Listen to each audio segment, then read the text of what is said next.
Two bills on transgender issues passed the Missouri Senate today. One bans gender-affirming therapies and surgeries for minors. The other will apply to transgender athletes. Lauren Schwenker has been following the sometimes heated debate. Lauren? Maria, both these bills have controversial opinions. We sat down with both sides this afternoon. That includes Senator Mike Moon. He's sponsoring Senate Bill 49.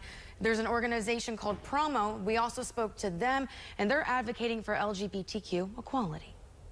The Senate chamber of our legislature has passed two very dangerous bills that would endanger the lives of transgender Missourians. Shira Berkowitz works for Promo. That's Missouri's LGBTQ advocacy organization.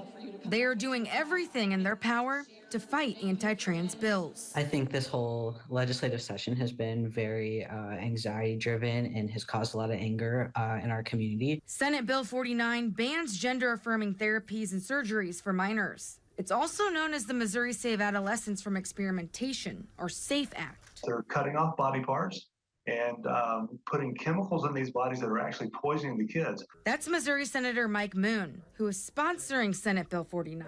The bill will not allow hormone treatment and puberty blockers to be prescribed to minors. And if it's violated, a healthcare provider's license could be revoked. We've heard also firsthand testimony from individuals who have been put through these procedures, and they tell us how heart-wrenching it is and how horrific their experiences have been as a result. We're stacked up against elected leaders who are making up lies around what gender-affirming healthcare looks like. Meantime, Senate Bill 39 is dubbed the Save Women's Sports Act. It also passed through this week. This one makes it a requirement for transgender athletes to play on the sports team that matches the sex on their birth certificate. Currently, we've seen across the country where boys want to participate against girls, and especially after puberty, this should not be allowed. They just misunderstand what it means to be transgender, and that transgender boys are boys and transgender girls are girls,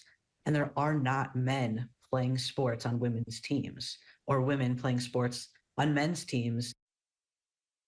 Now, both bills have amendments that will allow them to expire in 2027.